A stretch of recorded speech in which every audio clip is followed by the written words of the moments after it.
सब लोगों को मेरा नमस्कार, सत श्री अकाल, सबको मेरा प्रणाम। आज से 5 साल पहले पंजाब के लोगों ने बड़ी उम्मीद करके कांग्रेस पार्टी की सरकार बनाई थी,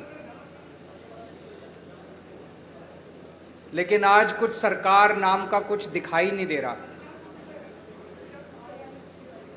इन लोगों ने सरकार का तमाशा बना दिया है। सत्ता की गंदी लड़ाई चल रही है। हर उनका नेता सीएम बनना चाह रहा है। आपस में इतनी जबरदस्त लड़ाई चल रही है कि सरकार बिल्कुल गायब है। लोगों को समझ नहीं आ रहा कि हम अपनी समस्याएं लेके किसके पास जाएं। तो एक तरफ जहां सत्ता की गंदी लड़ाई चल रही है, दूसरी पार्टियों में भ्रष्टाचार और सत्ता का गंदा नाच चल रहा है। दूसरी तरफ वहीं एक आम आदमी पार्टी है जो पंजाब के विकास और पंजाबियों की तरक्की के लिए दिन रात प्लानिंग कर रही है। अब सब लोग कह रहे हैं और पूरा पंजाब तैयार है कि चुनाव के बाद आम आदमी पार्टी की सरकार पंजाब में बनेगी। सरकार बनने के बाद हम क्या करेंगे, इसकी पूरी प्लानिंग हम लोग कर रहे हैं। अभी थोड़े दिन पहले मैं आपके बीच में आया था। हमने कहा कि हम 300 यूनिट बिजली मुफ्त करेंगे। दिल्ली में करके दिखाई है, झूठ नहीं बोलते। हमने कहा हम 24 घंटे बिजली देंगे, दिल्ली में करके दिखाया है, हम झूठ नहीं बोलते। हमने कहा हम किसानों की बिजली माफ करेंगे, हमने कहा हम पुराने बिल माफ करेंगे। कल मेरी व्यापारियों के साथ मीटिंग हुई। व्यापारियों के साथ मिलके हम लोगों ने पंजाब के लिए खाका तैयार किया। आज एक बहुत बड़ी और बहुत जरूरी गारंटी देने के लिए मैं आया हूं। वो है स्वास्थ्य की गारंटी, स्वास्थ्य सेवाओं की गारंटी, हेल्थ की गारंटी, अस्पतालों की गारंटी। आज पंजाब के अंदर इतना बुरा हाल है, अगर आप बीमार पड़ जाओ और सरकारी अस्पताल में चले जाओ, पीजीआई छोड़ के सरकारी अस्पताल, प्राइमरी हेल्थ सेंटर में चले जाओ, कम्युनिटी हेल्थ सेंटर में चले जाओ, आप बिल्कुल इलाज नहीं मिलेगा आपको। तो आपको मजबूरी में प्राइवेट में जाना पड़ता है। जिसके पास भी बेचारे के पास 2 पैसे हैं वो प्राइवेट में जाता है, और जब प्राइवेट में जाता है वहां पे बुरी तरह से लूट मची हुई है प्राइवेट अस्पतालों के अंदर। सरकारी अस्पताल में जाओ, वहां ना डॉक्टर मिलेगा, ना नर्स मिलेगी, ना दवाइयां मिलेगी, ना मशीनें काम कर रही हैं, दवाइयों की खिड़की खुलती नहीं है। आज से 7 साल पहले जब हमने दिल्ली में सरकार संभाली थी, दिल्ली में भी यही हाल था। सरकारी अस्पतालों का बहुत बुरा हाल था। सरकारी अस्पतालों में बहुत बुरा इलाज था। 5 साल 7 साल के अंदर हमने दिल्ली के पूरे अस्पतालों, सरकारी अस्पतालों की दशा बदली है। आज पंजाब के लोगों को, उनके परिवार के सदस्यों के स्वास्थ्य के लिए मैं 6 गारंटी दे रहा हूं। 6 गारंटी। पहली गारंटी,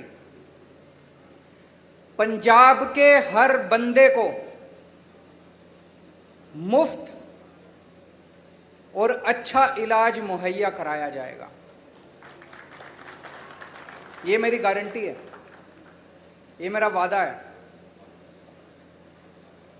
मैंने 2 बातें कही हैं, मुफ्त और अच्छा। अगर मुफ्त कहो तो लोगों को लगता है कि मुफ्त चीज तो बेकार होती है।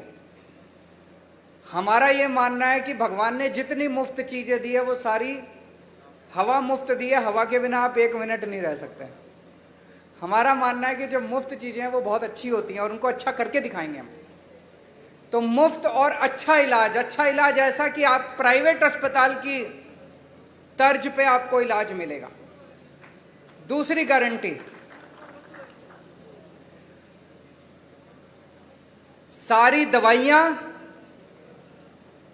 सारे टेस्ट, सारा इलाज, सारा ऑपरेशन, सब कुछ मुफ्त होगा। दिल्ली में करके दिखाया। दिल्ली में अच्छा इलाज भी दे रहे हैं, मुफ्त इलाज भी दे रहे हैं। और आप सरकारी अस्पताल में चले जाओ, महंगी से महंगी दवाई अगर कोई इंजेक्शन आपका 10,000 रुपए का भी आता है, मुफ्त मिलता है आपको दिल्ली के सरकारी अस्पताल के अंदर। आज पंजाब के अंदर अगर आप किसी सरकारी अस्पताल में जाओ, दवाइयां मिलती हैं? नहीं मिलती। डॉक्टर एक पर्ची पे लिख देता है, कहते हैं बाहर से ले लेना दवाई। दवाइयों की खिड़की खुलती नहीं है। आम आदमी पार्टी की सरकार बनने के बाद हर सरकारी अस्पताल के अंदर सारी दवाइयां मिलेंगी, दवाइयों की खिड़की खुलेगी। हम इंश्योर करेंगे कि सारी दवाइयां मिलनी चाहिए। आज पंजाब के सरकारी अस्पतालों के अंदर कोई मशीन काम नहीं करती, एक्सरे की मशीन काम नहीं करती, या तो मशीनें है ही नहीं, और या मशीनें काम नहीं करती, या मशीनें चलाने वाले नहीं हैं। दिल्ली में भी यही हाल था। आज दिल्ली के अंदर सारी मशीनें हैं, मशीनें काम करती हैं और मशीन चलाने वाले भी हैं। पंजाब के भी सारे अस्पतालों के अंदर दवाइयां भी फ्री मिलेंगी, सारी मशीनें भी चालू होंगी। मशीनें होंगी और मशीनें चालू होंगी।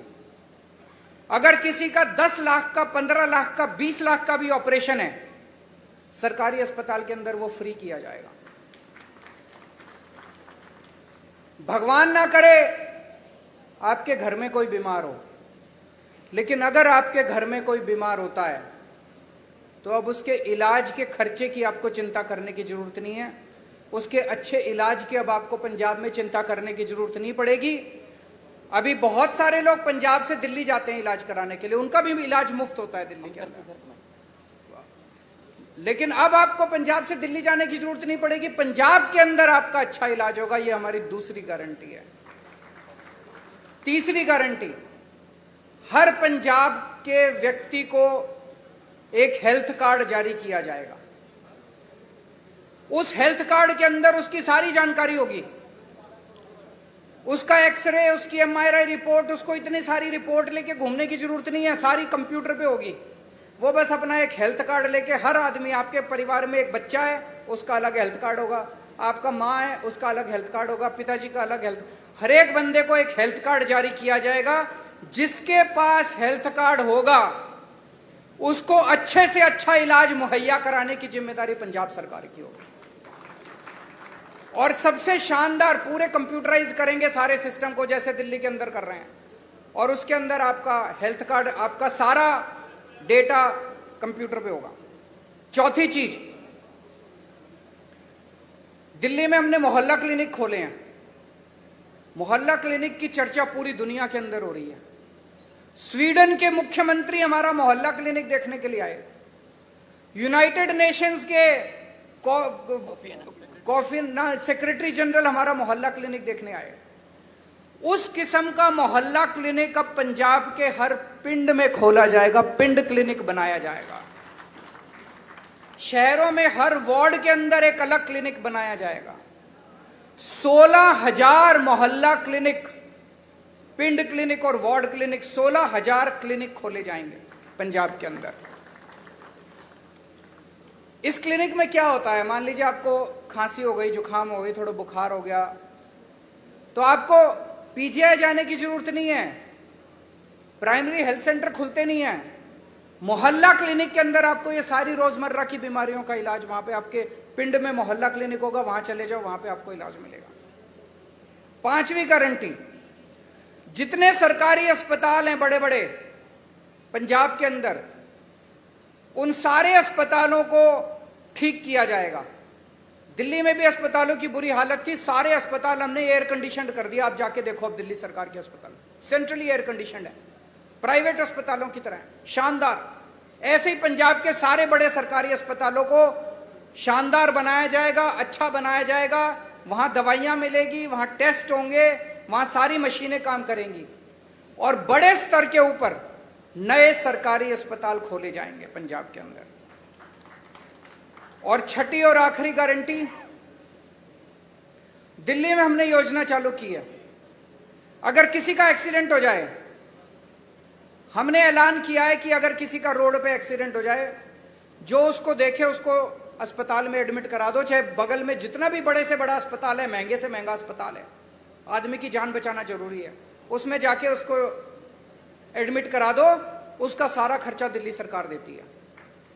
पंजाब के अंदर भी किसी का भी एक्सीडेंट होगा, रोड एक्सीडेंट किसी का भी होगा, उस रोड एक्सीडेंट के विक्टिम को उसका पूरा का पूरा इलाज पंजाब सरकार कराएगी, उसको अपनी जेब से एक भी पैसा देने की जरूरत नहीं है। तो ये 6 गारंटी आज मैं पंजाब के लोगों को दे रहा हूं। मुझे बेहद खुशी है कि इतने मायूसी के माहौल में भर्ती की जाएगी, इतने मायूसी के माहौल में जब इतनी राजनीतिक अस्थिरता है, एक आशा की किरण आम आदमी पार्टी के रूप में दिखाई देती है कि कम से कम एक तो पार्टी है जो पंजाब के लोगों की सोच रही है, उनकी बिजली की सोच रही है, उनकी हेल्थ की सोच रही है। ये मेरी आज की गारंटी थी। एक छोटी सी अनाउंसमेंट मुझे करनी है। आज सुबह सुबह लुधियाना के कुछ पत्रकार मुझसे मिलने के लिए आए थे और उन्होंने मुझसे निवेदन किया कि आपकी सरकार सर बनना तय है, अगर आपकी सरकार बन जाए तो पूरे पंजाब में 3 शहर ऐसे हैं जहां पे प्रेस क्लब है, जालंधर, अमृतसर और चंडीगढ़। बोले जी बाकी शहरों में भी प्रेस क्लब बना देना। तो मैं आज आपको वादा करता हूं कि हमारी सरकार बनेगी तो जितने भी छोटे बड़े शहर है पंजाब के, सब जगह आपकी सुविधा के लिए प्रेस क्लब बनाए जाएंगे। ये भी गारंटी है। अब अगर आपके कोई प्रश्न है,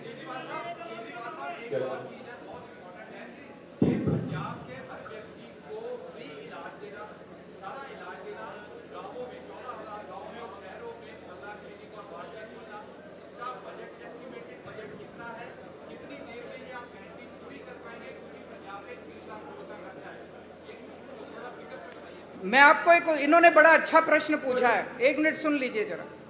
इन्होंने पूछा है जी पैसा कहां से आएगा। मैं आपको एक छोटा उदाहरण देता हूं, उदाहरण से आपको समझ आ जाएगा।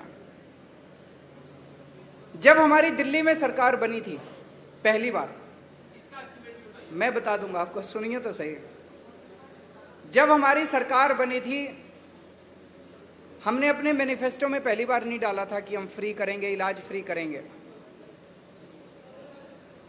हमने एक फ्लाईओवर बनाया, वजीरपुर फ्लाईओवर। वजीरपुर फ्लाईओवर बनना था 300 करोड़ का और बन गया 150 करोड़ का। वो 150 करोड़ बच गए एक फ्लाईओवर में। फिर मैंने कैबिनेट मीटिंग बुलाई। कैबिनेट मीटिंग में हमने तय किया भाई ये 150 करोड़ रुपया बच गया, इसका क्या करें। तो हमने कहा भाई एस्टीमेट बनाओ कि अगर हमें अपने लोगों की सारी दवाइयां और इलाज फ्री करना हो तो कितना खर्चा आएगा। तो पता चला, अफसरों ने एस्टीमेट लगाया, पता चला 150 करोड़ आएगा। एक फ्लाईओवर के बनाने की बचत में हमने पूरी दिल्ली का सारी दवाइयां और सारा इलाज मुफ्त कर दिया। मैं आपको ये उदाहरण इसलिए दे रहा हूं, ये जो जनता के काम है ना, इन कामों को करने में ज्यादा पैसा नहीं लगता। पैसा तब लगता है जब रिश्वतखोरी में और भ्रष्टाचार में सारा पैसा लूट लिया जाता है। ये जितना मैंने कहा है, ये सारा करने में कोई बहुत ज्यादा पैसा खर्च नहीं हो। जैसे मोहल्ला क्लिनिक आप एस्टिमेट बना लो, 20 लाख रुपए का एक मोहल्ला क्लिनिक बनता है, 15,000 बनाएंगे, आप देख लो कितना लगेंगे। दवाइयां और इलाज मुफ्त करने में बहुत कम लगेगा। मैंने बताया दिल्ली का 200-250 करोड़ का टोटल पूरी दिल्ली का दवाइयों का बजट आता है, पंजाब का 300-350 करोड़ का हो जाएगा, 400 करोड़ का हो जाएगा। इससे फालतू क्या होगा। तो जो एक चीज मैं आपको कह दूं कि मैं जो कहता हूं सारा होमवर्क करके लाता हूं, इसमें मैं और भी बड़ी बड़ी चीजें कर सकता था। मैं वही चीजें लिख के लाया हूं जो मैंने दिल्ली में करके दिखाई हैं। अब पंजाब में और ज्यादा करेंगे तो दिल्ली वालों को जाके कहेंगे पंजाब में कर दिया, आप दिल्ली में भी करेंगे। अरविंद जी, एक और किसी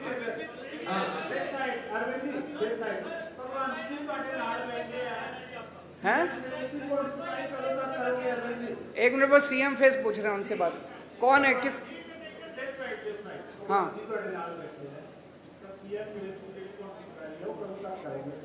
समय आने पे सीएम फेस की अनाउंसमेंट भी होगी।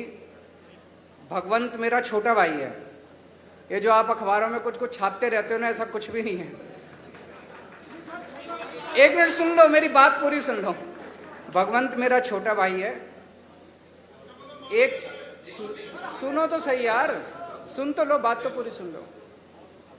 एक टाइम ऐसा था जब ये लाखों रुपए कमाता था अपना एंटरटेनमेंट शो वगैरह करके। उसने सब कुछ छोड़ दिया पंजाब के लिए। तब तो आम आदमी पार्टी में नहीं आए थे।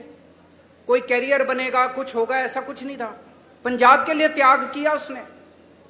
हमारी पार्टी में कोई भी व्यक्ति, मैंने कई बार बोला है, कोई पद और उसके लिए नहीं आया। सब लोग समाज के लिए और देश के लिए आए हैं।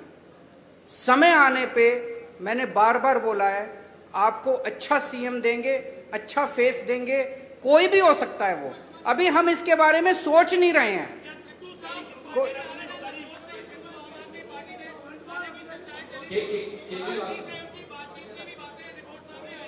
वो मेरे से पूछ रहे हैं क्या सिद्धू साहब पार्टी में आ रहे हैं। ये एक हाइपोथेटिकल क्वेश्चन है, काल्पनिक क्वेश्चन है। कभी भी अगर कुछ ऐसा होगा सबसे पहले आप ही को बताएंगे। केजरीवाल साहब, कांग्रेस पार्टी दो हिस्सों ਦੇ ਵਿੱਚ ਵੰਡੀ ਗਈ ਹੈ। ਹੁਣ ਇਹ ਕਿਹਾ ਜਾ ਰਿਹਾ ਹੈ ਕਿ captain Amarinder Singh BJP join ਕਰ ਸਕਦੇ ਨੇ ਤੇ ਜਿਹੜੇ ਮੌਜੂਦਾ ਸੀਐਮ ਹੈ ਚਰਨਜੀਤ ਸਿੰਘ ਚੰਨੀ ਉਹ ਖੁਦ ਨੂੰ ਆਮ ਆਦਮੀ ਕਰਕੇ ਪ੍ਰੈਜ਼ੈਂਟ ਕਰ ਰਹੇ। ਮਤਲਬ ਜਿਹੜਾ ਤੁਹਾਡਾ ਆਈਡੀਆ ਆਈਡੀਓਲੋਜੀ ਹੈ ਉਹ ਵੀ ਕਿਤੇ ਹਾਈਜੈਕ ਹੋ ਰਹੀ ਹੈ ਤੇ ਤੁਸੀਂ ਇਸ ਚੀਜ਼ ਦਾ ਐਨਾਲਿਸਿਸ ਕਿਵੇਂ ਕਰਦੇ ਹੋ? वो ये कह रहे हैं, प्रश्न ये है कि भाई चन्नी साहब हमारी नकल कर रहे हैं, यही कह रहे हैं आप? केजरीवाल की नकल करना आसान है, अमल करना मुश्किल है। मैं एक मिनट इसको क्लियर कर देता हूं। जब पहली बार मेरी 49 दिन की सरकार बनी, 49 दिन में 32 अफसरों को जेल भेजा था जो भ्रष्टाचार कर रहे थे। हंगामा मच गया था दिल्ली के अंदर।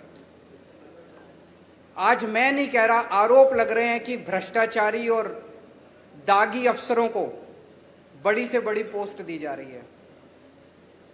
अमल करना मुश्किल है। एक मिनट, मेरे एक दिन मैं ऑफिस में बैठा था, मेरे पास किसी ने ऑडियो टेप भेजी व्हाट्सएप पे। उसमें मेरा एक मंत्री दूसरे किसी बंदे से 5 लाख रुपए मांग रहा था। भाई साहब, 1 घंटे के अंदर प्रेस कॉन्फ्रेंस करके मैंने उस मंत्री को सस्पेंड कर दिया और सीबीआई को केस भेज दिया। आज आरोप लग रहे हैं कि चन्नी साहब के मंत्रिमंडल के अंदर दागी मंत्री हैं, उनकी पार्टी के अंदर दागी विधायक हैं। तो मैं उनसे कहना चाहूंगा कि केजरीवाल की नकल करने के साथ साथ उस पर अमल करने का साहस और हिम्मत लेके आइए। केजरीवाल साहब, एक सबसे बड़ा जो सवाल था बेरोजगारी का। केजरीवाल साहब इधर इस तरफ बोलिए बोलिए बोलिए बोलिए बोलिए बोलिए बोलिए। एक बेरोजगारी का सबसे बड़ा इशू पंजाब में है और पंजाब में आपको पता है कितने परसेंट आ रहे हैं बेरोजगारी की, और दिल्ली में आपकी सरकार बनने से पहले कितनी बेरोजगारी थी और कितना आपने उसको दिया। दूसरा एसवाईआर के मुद्दे में क्या कहना आपका? बेरोजगारी बहुत बड़ी समस्या है। दिल्ली के अंदर बेरोजगारी को लेकर हमने कई सारे कदम उठाए हैं। अगर मैं ये कहूं कि दिल्ली में बेरोजगारी खत्म हो गई, ये गलत होगा। लेकिन आपको एक छोटा सा आंकड़ा देना चाहता हूं। अभी कोरोना के टाइम में बेरोजगारी बहुत ज्यादा बढ़ गई, बहुत ज्यादा लोगों की नौकरियां चली गई, फैक्ट्रियां बंद हो गई, दुकानें बंद हो गई, बाजार बंद हो गए।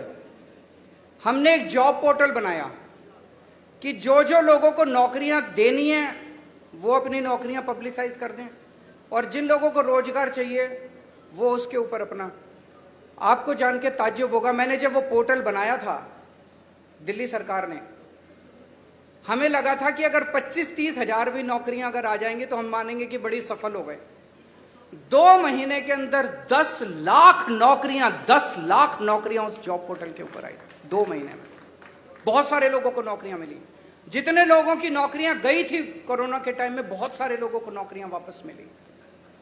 हमने ढेरों स्कूल बनाए हैं, ढेरों मोहल्ला क्लिनिक बनाए हैं, वहां पे हम लोगों ने हर बस के अंदर बस मार्शल नियुक्त किए हैं। इसमें इतनी नौकरियां निकली हैं, इतनी नौकरियां, हमने डोर स्टेप डिलीवरी शुरू की है, घर घर के अंदर हम इतनी नौकरियां निकली हैं। वो सारे काम पंजाब के अंदर भी किए जाएंगे और मैं समझता हूं कि इससे पंजाब के बेरोजगारों को नौकरी मिलने में सुविधा होगी।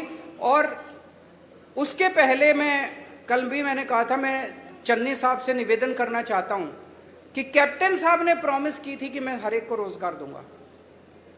उन्होंने कार्ड भी दिया था, आज तक बच्चे कार्ड लेके घूम रहे हैं। मेरी उनसे निवेदन है कि कैप्टन साहब के वादे को पूरा करें, हर बच्चे को नौकरी दें बेरोजगार को, और जब तक नौकरी नहीं मिलती वो बेरोजगारी भत्ता दें 4.5 साल का।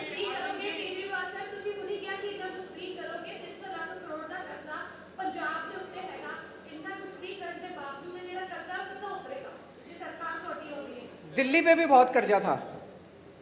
दिल्ली का बजट जब हमारी सरकार बनी घाटे में चल रहा था। आज 2019 की सीएजी की रिपोर्ट है जिसमें सीएजी ने कहा है, मैं नहीं कह रहा, कंट्रोलर ऑडिटर जनरल ने बोला है कि पूरे देश में अकेली दिल्ली सरकार है जो घाटे में नहीं चल रही, नफे में चल रही है। एक मिनट सुन लो, नफे में चल रही है। कैसे किया हमने? हमारी सरकार बनने के पहले दिल्ली सरकार घाटे में चल रही थी, कर्जा चढ़ा हुआ था। आज दिल्ली सरकार पे एक नए रुपए का कर्जा नहीं है। केवल और केवल एक चीज से, भ्रष्टाचार खत्म कर दिया, रिश्वतखोरी खत्म कर दी। सरकारों में पैसे की कमी नहीं है, नीयत की कमी है। अच्छी नीयत वाली सरकार लेके आइए, आप देखिए क्या से क्या हो सकता है। आखिरी क्वेश्चन, बोलिए।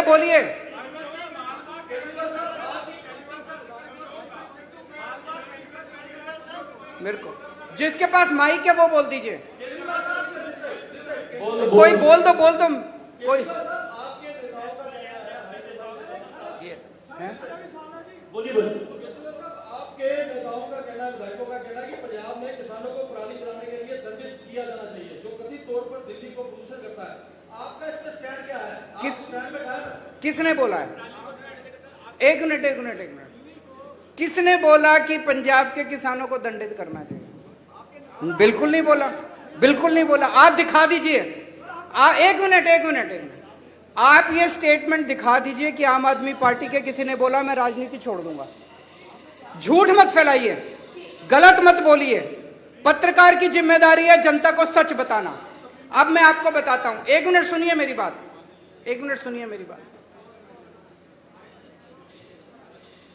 पराली को लेकर दिल्ली की सरकार ने समाधान दिया है। हमने एक बायोडिकम्पोजर बनाया है।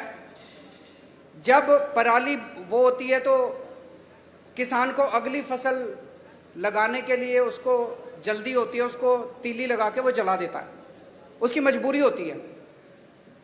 किसान का कसूर नहीं है, कसूर सरकारों का है। सरकारें क्या कर रही थी? सरकारों ने समाधान क्यों नहीं निकाला? तो हम एक दूसरे के ऊपर आरोप प्रत्यारोप नहीं करना चाहते, वो राजनीति हम नहीं करते, हम समाधान की राजनीति करते हैं। तो दिल्ली सरकार ने अभी एक घोल निकाला है, बहुत सस्ता घोल है।